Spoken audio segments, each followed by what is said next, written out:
Mais ce que je voulais dire, c'est que lorsqu'on projette dans le futur, on projette pas à partir du néant, on projette à partir de ses souvenirs.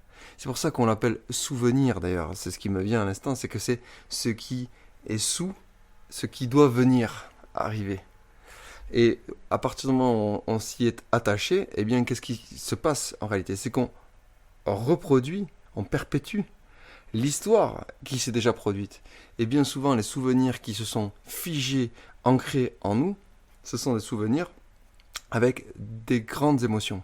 Des grandes émotions, soit positives, évidemment, en tout cas dites positives, soit des émotions dites négatives. Donc, ce qui va faire qu'on reperpétue inéluctablement les cycles de très très bas, donc de guerre, de déchirement, de rupture, etc., de conflits, et en même temps ceux de réconciliation, de soulagement, de joie, d'excitation, de pouvoir, etc., qui sont l'autre pendant opposé en haut. Mais à aucun moment, finalement, lorsqu'on cultive le souvenir, on revient au centre, c'est-à-dire à la tempérance, à la sagesse, qui nous est chère, nous, dans nos... qui est l'essence même de ce pourquoi nous dispensons, nous proposons ces podcasts. Donc le souvenir n'est jamais décorrélé finalement de ce qui va advenir, ce qui vient. Ça, c'est une première chose qui est importante de soulever.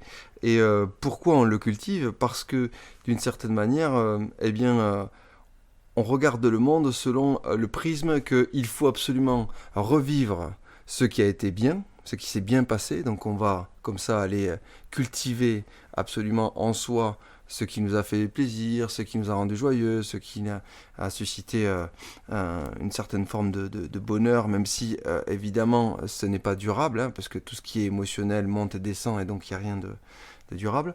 Et on va au contraire vouloir enfouir, vouloir nier, vouloir... ou se rappeler, ça dépend des tempéraments, ce qui nous a fait mal. Alors ceux qui veulent nier, mettre ça sous le tapis, ce sont généralement des personnes qui veulent faire les autruches et veulent absolument que les problèmes n'existent plus dans leur quotidien. Et d'autres vont cultiver le souvenir négatif pour générer une énergie de colère, de rancœur, etc., qui leur sert de rempart entre eux et le monde, entre eux et les autres. Et donc c'est pour ça que certains ont une attitude différente face aux souvenirs négatifs. Quoi qu'il en soit, d'une certaine manière, ce n'est pas ce qui fait avancer l'humanité. Parce que l'humanité a à comprendre que pour pouvoir rentrer dans le cœur et dans l'amour, c'est autre chose que justement ces montagnes russes que sont ces émotions. Parce que l'amour, lui, il n'est pas grisant, il ne suscite pas toutes ces sensations émotionnelles auxquelles on finit par vouloir s'attacher. Et c'est pour ça qu'on veut s'approprier le souvenir, à tel point, comme on le disait en introduction, ou en tout cas en préparation de ce podcast, qu'on ne partirait peut-être pas en vacances avec ses enfants sous prétexte qu'ils ne sont pas encore en âge, qu'ils n'ont pas atteint les 6 ans, 7 ans, l'âge de raison, qui leur permettrait d'emmagasiner le souvenir, d'emmagasiner l'expérience qui est vécue. Comme si une expérience était pareil qu'un pull vert qu'on pourrait acheter au supermarché ou un bijou qu'on ramènerait de ses vacances et qu'on dit, voilà, je suis titulaire d'un souvenir qui m'appartient et qui fait la valeur du voyage que j'ai vécu. Et c'est là où on se trompe foncièrement. C'est-à-dire qu'effectivement, peut-être que l'enfant ne se souviendra pas lorsqu'il sera adulte de ce souvenir et donc ne pourra pas implicitement, ce qui est derrière, c'est valoriser. Attester, valoriser le voyage qu'ont pu lui permettre de réaliser ses parents. Mais l'enfant, qu'il ait 1 an, 1 mois même, qu'il soit intra-utérin ou qu'il ait 3 ans, il a forcément la mémoire de ce qu'il a vécu. Parce que ça, c'est ce qui fait la différence entre le souvenir et la mémoire, c'est que notre corps emmagasine, conserve toute la mémoire des expériences qu'il traverse, qu'il en ait conscience ou pas. Et c'est finalement cette conscience ou non de ce qu'on vit qui fabrique le souvenir. Sauf que notre conscience est altérée, puisqu'elle est un point de vue sur le monde. Et donc le souvenir n'est qu'une infime partie de ce qu'est la mémoire. Et c'est en cela où, justement, on fait cette différence aujourd'hui. Oui, une infime partie, et en plus, une infime partie qui peut être complètement faussée. Biaisé, ouais. Biaisé.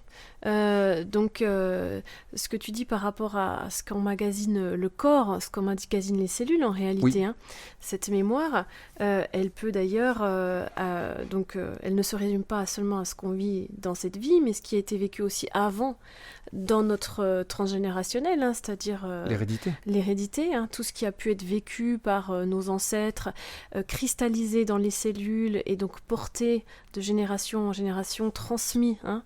On le sait maintenant dans le cas, par exemple, d'abus sexuels sur certaines bien sûr. femmes qui ont pu cristalliser une forme de haine des hommes, par exemple, hein, qui peut se traduire de génération en Ou génération. une peur de la sexualité, tout simplement. Une peur de la sexualité. Et puis, comme tu le disais, il y a toute cette expérience du jeune enfant qui, évidemment, ne se souvient pas, mais on ne peut pas dire qu'il n'ait pas vécu les choses. Et ça, on y vient de plus en plus, mais c'est difficile, ça a été difficile d'admettre que si le souvenir n'existe pas, ça ne veut pas dire que soit le trauma, soit la blessure, soit la joie, l'émotion, en fait, n'a pas été vécue. Bien sûr. Hein, donc, c'est là que c'est important d'accueillir, en fait, le fait que nos souvenirs ne nous font pas, que nous ne sommes pas nos souvenirs, et que en fait soit nous sommes effectivement une infime partie de nos souvenirs, soit nous ne sommes pas du tout nos souvenirs, puisque comme on le disait, eux-mêmes peuvent être biaisés.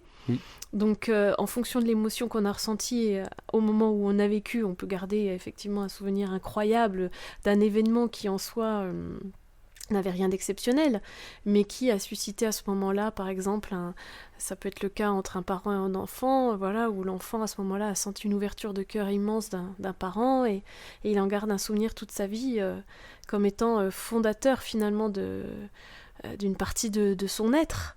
Donc la désidentification avec les souvenirs, c'est une première étape pour réussir à déconstruire en fait l'histoire qu'on se raconte sur soi-même en fait. Hein. Et le film de sa vie. Le film de sa vie, et qui va nous aider petit à petit en vieillissant à finalement aller préparer la mort en fait, hein, tout simplement, dans cette paix en fait, de déposer le bagage en fait, hein, avant de partir, et de ne surtout pas l'emporter avec nous en fait. Hein. Oui.